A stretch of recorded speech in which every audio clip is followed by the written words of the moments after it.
So starting our surgery discussion with the basic topic, patient safety.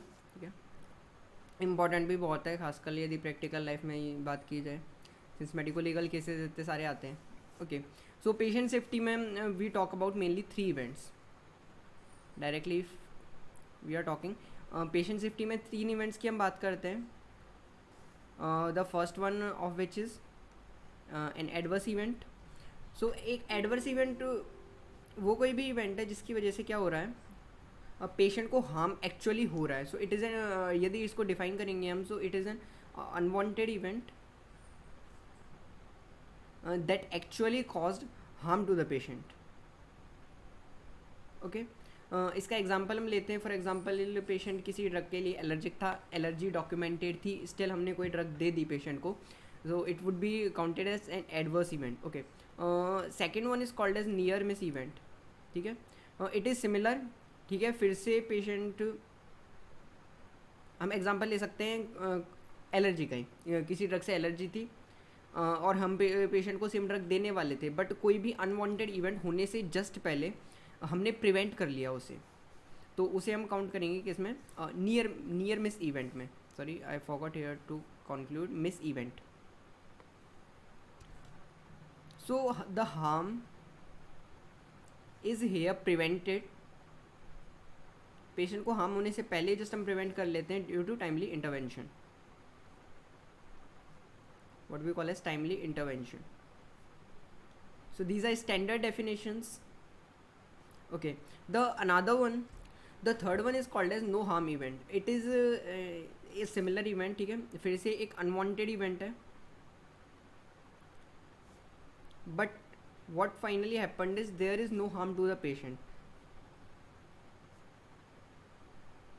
so the patient is safe. ठीक है, अब एक चीज़ जो important हमारे लिए है कि एडवर्स इवेंट देखा हमने, नियर मिस इवेंट देखा, और जो थर्ड वन था that was no harm event. ठीक है, the possible question that arises is which of them is most reliable data about clinical safety. ठीक है, और अब हम अपनी कॉमन सेंस से बता सकते हैं कि पेशेंट की सेफ्टी के लिए सबसे ज़्यादा reliable data that will be a near miss event. ठीक है, जहाँ पे हमने अपने एफिशिएंसी से इवेंट को होने से प्रिवेंट कर लिया.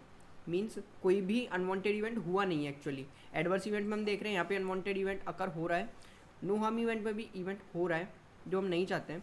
Okay, so here we can conclude that a near miss event is the most reliable data regarding patient safety. Patient safety ही वो टॉपिक है जिसके बारे में हम अभी डिस्कस कर रहे हैं. ओके, नाउ पेशेंट सेफ्टी में even for the doctor safety एक और इम्पॉर्टेंट टर्म आता है दैट इज़ अ कंसेंट. ठीक है, सर्जिकल ऑपरेशंस में किसी भी प्रोसीजर को कैरी आउट करने से पहले हमें पेशेंट से कंसेंट लेनी पड़ती है, and more important we need to remember that it is a written format. ठीक है, हम वर्बली किसी से भी नहीं पूछ सकते कि क्या हम आपकी सर्जरी कर सकते हैं, that will be not valid. ठीक है, हमें रिटर्न फॉर्मेट में कंसेंट लेनी होगी. ठीक है, now what are the parts of components of the consent. ठीक है, so the written consent form must include, सबसे पहले तो इसमें we consider the identification of the patient. ठीक है, what the data, यहाँ पे हम एक चीज़ नोटिस करते हैं कि 2 हम फिजिकल मार्क्स भी चेक करते हैं और दैट आर परमानेंट मार्क्स. ठीक है, जिससे कि इंश्योर हो जाए कि जिस पेशेंट की हम सर्जरी कर रहे हैं ये वही है जिसकी हमें करनी चाहिए. Okay, so identification include name, age, gender, etcetera, occupation वगैरह. ठीक है, रेजिडेंट वगैरह जो भी आता है वो आइडेंटिफिकेशन में आता है. इसके बाद आते हैं हमारी second important thing that is diagnosis. What is the diagnosis of the patient, what is the disease that we have diagnosed. ठीक है, ओके, हमने डिजीज़ डायग्नोस कर ली. इसके बाद what is the procedure we are planning to operate. So the procedure plan. इसके बाद आता है ये हो गया पेशेंट का आइडेंटिफिकेशन, पेशेंट के बारे में जानकारी. इसके बाद हमारे लिए इम्पॉर्टेंट है सर्जन के बारे में जानकारी, जो भी सर्जन ऑपरेट करने वाला है या फिर कर रहा है. ठीक है, सर्जन एंड उसका डिस्क्रिप्शन. ठीक है, सारी डिग्रीज़ हमें यहाँ पे जो भी क्वालिफ़िकेशंस हैं, I must say qualifications, we have to mention them all. Okay, इसके बाद आती हैं हमारी पेशेंट स्पेसिफिक कॉम्प्लिकेशंस, कि पेशेंट को कोई भी सिस्टमिक डिजीज़ है उससे कोई कॉम्प्लिकेशन हो सकती है, या फिर कोई भी जेनेटिक डिसऑर्डर है उससे रिलेटेड कोई भी कॉम्प्लिकेशन इस प्रोसीजर के ड्यूरिंग हो सकती है, वो हमें यहाँ पे मेंशन करनी पड़ेंगी। So that are regarded as patient specific complications. इसके अलावा एक और चीज़ जो हमें मेंशन करनी पड़ेंगी, that are procedure related complications.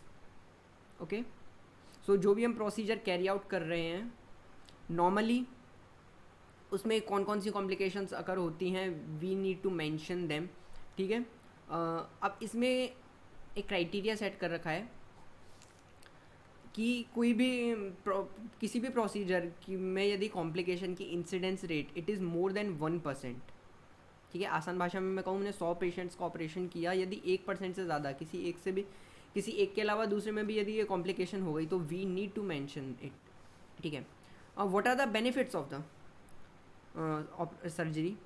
Obviously हमने डिजीज़ डायग्नोस किया तो डिजीज़ का तो ट्रीटमेंट हो ही जाएगा। इसके अलावा और भी यदि कोई बेनिफिट्स हैं, including this we need to mention it, benefits of the surgery. What may be the alternate procedures. हमें पता है किसी भी सर्जरी के ठीक है बहुत सारे मेथड्स होते हैं, बहुत सारे तरीके होते हैं, तो अल्टरनेट प्रोसीजर्स क्या क्या हो सकते हैं उनके बारे में हमें मेंशन करना होगा। And the final thing that is sign. Sign किसके? साइन यहाँ पे होंगे पेशेंट के। ओके, अब यदि पेशेंट माइनर है तो यहाँ पे कौन साइन करेगा? उसका केयर टेकर साइन करेगा, पेरेंट साइन कर सकते हैं। ठीक है, if patient is minor we need to mention here that if patient is minor, तो यहाँ पे साइन करने के लिए ऑब्वियसली केयर टेकर होगा, पेशेंट साइन करेगा। इसके अलावा हम डॉक्टर यानी सर्जन साइन करेगा and there will be witness. And also we need to mention here the interpreter if the patient is a foreigner। ठीक है, पेशेंट किसी दूसरी कंट्री से आया तो यहाँ पे इंटरप्रेटर जो उसको इंटरप्रेट कर रहा है या फिर जो भी ट्रांसलेट कर रहा है उसके भी यहाँ पे साइन होने ज़रूरी है। ठीक है, so this was we talked about consent form. ठीक